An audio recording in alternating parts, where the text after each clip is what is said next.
Now, one of the things that is the main question that gets asked all the time, Ed, you're not a TV guy, but you know what the question is going to be that Samsung get asked every year, and that is, why don't they have Dolby Vision. No, it was me doing a Spinal Tap reference. But yes, yeah. Dolby. Where is your Dolby Vision? And we've even had Samsung people on the podcast, and they give an extremely eloquent, if perhaps formulaic answer to it. But if you, like myself, once you're outside your area of main expertise, you want to choose based, if you like, on a slight sort of box ticking exercise, they don't have a major box ticked.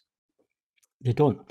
Now, they will give you the reasons for that. And, technically, if their TVs do get over 1,000 nits, you don't need tone mapping for the vast majority of your content. So why do you need Dolby Vision and their dynamic metadata to do that? Well, that's true to a certain extent, although Samsung have their own dynamic tone mapping that's always switched on, even though their TVs get bright enough and so on. But like you say, in the market, if you don't have a feature, people are not going to buy your product. And Samsung may be kidding themselves there by thinking that won't apply to them. We did a poll. We did 2 polls, actually, this past week. We did one on YouTube and we did one with Twitter with AVForums members. And the question was, will Samsung's lack of support for Dolby Vision stop you buying one of their 2022 TVs? There were 610 votes on YouTube as of yesterday, 120 votes on our Twitter account. In terms of YouTube, would it stop people buying a 2022 TV? Yes, 68% YouTube and 72.5% Twitter. No was 24% YouTube and 18% Twitter.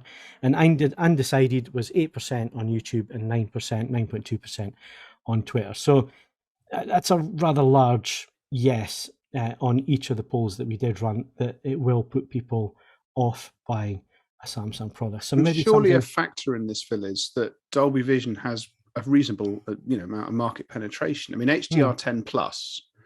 I mean, am I right in saying that LG still doesn't want anything to do with it? LG doesn't have any. The only companies that do both, off the top of my head, are, well, actually there's 3. There's TCL, there's Hisense, Panasonic, and Philips. So there's actually 4. So there's 4 companies will give you both. But not having HDR10 Plus is far less of an impediment in terms of how much is actually Dolby out there than Dolby Vision. Dolby Vision has quite a lot more pickup in it. There's a lot of technical arguments. I get where Samsung are coming from, and we're not having a go at Samsung here. We're just pointing out what we've been pointing out for a long time. People tick boxes. The technical arguments do hold up to a certain degree. There are licenses that need to be paid and all the rest of it. Dolby don't do it for free. You got to pay your license fees and so on. So you can understand the business case from that side. But it is, when it comes to the end of the day, consumers are fickle. They want features on their TVs.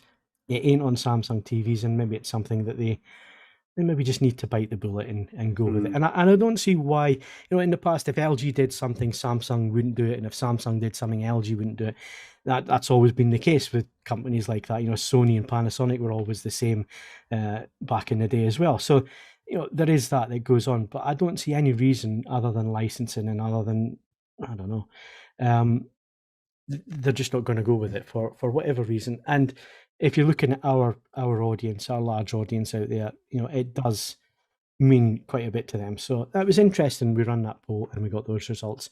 The polls are up on YouTube in the discussion area and also on our Twitter account if you want to go and have a look at those and see in finer detail.